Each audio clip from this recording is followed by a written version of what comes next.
میرے جیسے صحافی تو اپنے آپ کو خوش قسمت سمجھتے ہیں کہ ہم لوگ اپنی تمام جس کو کارناموں کے باوجود ابھی تک آپ کے سامنے موجود ہیں، مگر صحیح معنوں میں اگر کسی بھی صحافی کو نئی زندگی ملی ہے تو وہ حامد میر صاحب ہی ہیں، اور اس بات کا احساس شاید ہم لوگوں کو نہیں ہے۔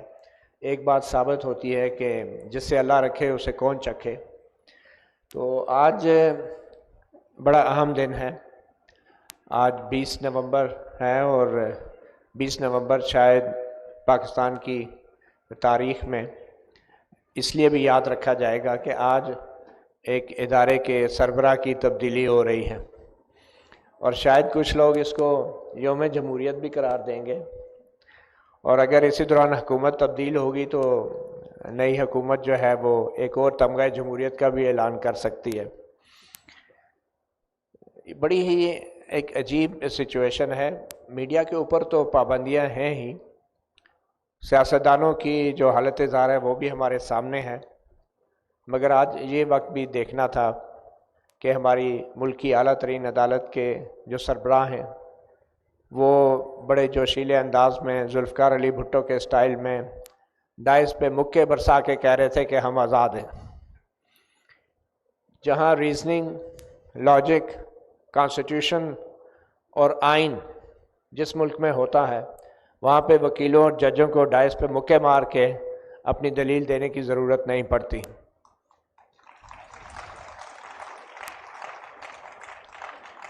مگر معزز چیف جسٹس گلزار احمد کو میں بڑے قریب سے دیکھ رہا تھا، اور مجھے زیادہ فکر یہ ہو رہی تھی کہ کہیں وہ جذبات میں آ کے کچھ اور پرابلم نہ ان کے ساتھ ہو جائے، کیونکہ وہ واقعی بہت غصے میں تھے۔ اب میڈیا کے اندر بھی کچھ ایسی صورتحال ہے، بہت سے اینکر حضرات اسی طرح اپنے اسٹوڈیوز میں بیٹھ کے ڈائس پہ مکے برسا کے کہہ رہے ہوتے ہیں کہ میڈیا آزاد ہے۔ تو آج مجھے احساس ہو رہا تھا کہ ہماری عدلیہ بھی اتنی ہی آزاد ہے جتنی ہمارا میڈیا جتنا آزاد ہے۔ اور حامد میر صاحب نے درست بات کی کہ اگر آپ نے یہ دیکھنا ہے کسی بھی ملک کی میڈیا کتنی آزاد ہے اور پارلیمنٹ کتنی بالادست ہے تو عدلیہ کتنے آزاد ہے، تو آپ دیکھ لیں کہ میڈیا پہ کیا خبریں چل سکتی ہیں اور کیا نہیں چل سکتی۔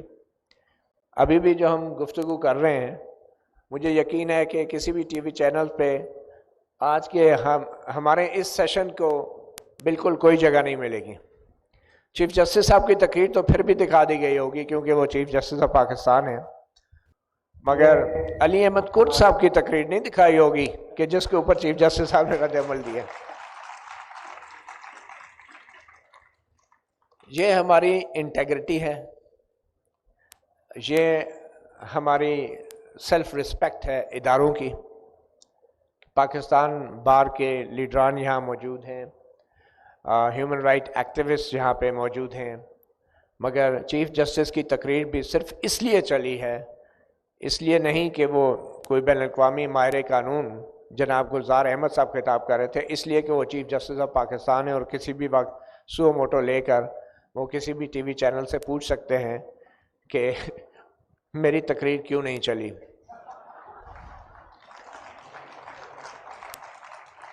اور اس سے پہلے بھی معزز چیف جسٹس صاحبان یہاں پہ آتے رہے ہیں۔ ہم نے تو ارشاد حسن خان صاحب کو بھی دیکھا ہے جو لائیو ٹیلی ویژن پہ مائک چھین کر بھی الیکشنز کے نتائج کا اعلان کرتے تھے جب وہ چیف الیکشن کمشنر بن گئے۔ ہم نے اس کے بعد افتخار محمد چودھری صاحب کو بھی دیکھا ہے کہ جنہوں نے میڈیا ہی کی وجہ سے وہ وکلا کی ایک کامیاب تحریک چلی اور وہ اپنے عہدے پر بحال ہوئے، اور پھر جو کچھ انہوں نے سیاسی اداروں کے ساتھ کیا اور حکومتوں کے ساتھ کیا وہ بھی ایک تاریخ کا حصہ ہے۔ اور آج ہم یہ بھی دیکھ رہے ہیں کہ سپریم کورٹ آف پاکستان میں ایک کیس چل رہا ہے میڈیا کو ہراساں کرنے کے خلاف، اور وہ کیس کچھ ایسے چلا کہ ایک معزز عدالت میں جب کچھ صحافی چلے گئے معزز جسٹس قادر فاضل صاحب کی عدالت میں، میرے تو شاید اس پہ کچھ اپنے ہی تکنیکی تحفظات تھے، تو اس پہ جو احکامات جاری ہوئے تو چیف جسٹس اس وقت جو قائم مقام چیف جسٹس سے معزز جسٹس امرتا بندیال، انہوں نے وہ بینچ توڑ دیا اور نیا بینچ بنایا اور کہا کہ ہم سنیں گے کہ میڈیا کو کون ہراساں کر رہا ہے، اور وہ کیس آج تک نہیں سنا گیا۔ عدلیہ بھی آزاد ہے، میڈیا بھی آزاد ہے، معزز ججز کے بچے اغوا ہوتے ہیں ان کو بھی واپس مل جاتے ہیں، صحافی بھی اغوا ہوتے ہیں واپس آ جاتے ہیں، اور معزز ججز کے خلاف جس طریقے سے ریفرنسز دائر کیے جاتے ہیں ان کو ایک عبرت کا نشان بنانے کے لیے، اسی طرح صحافیوں کے خلاف بھی ایف آئی اے کے پرچے اور غداری کے مقدمات درج کیے جاتے ہیں۔ دونوں آزاد ہیں ماشاءاللہ سے، اور انشاءاللہ یہ آزادی جو ہے یہ ایسی آزادی ہے کہ جس کے لیے ہمارے چیف جسٹس آف پاکستان وہ انتہائی جذباتی انداز میں جس کا دفاع کر رہے ہیں۔ میرے خیال میں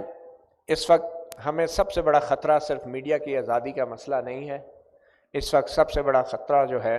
وہ ایک نئے بیانیے کی تشکیل ہے جو کہ 5th جنریشن وارفیئر کے نام پر کی جا رہی ہے۔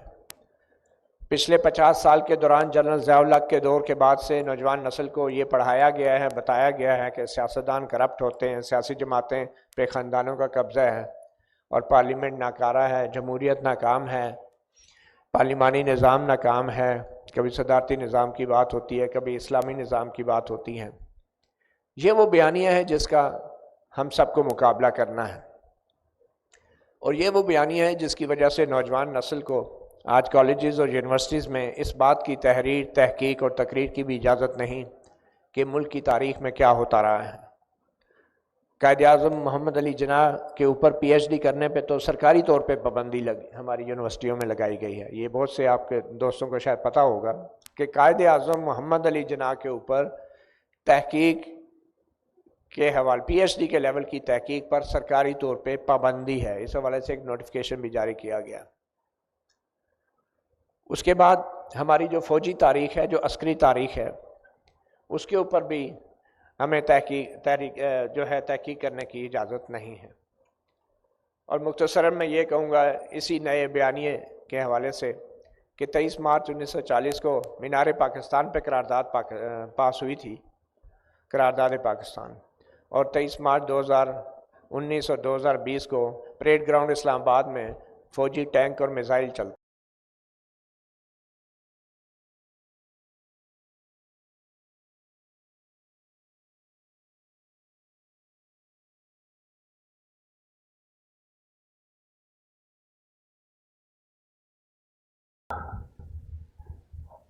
یہی بات قائدان کے آئے کے اوپر آتے ہیں، کہیں کہیں میڈیا اقدار کی تبدیلی کر رہی ہے۔ یہ 2021 ہے، یہ پاکستان ہے، یہ ڈیجیٹل ایج ہے،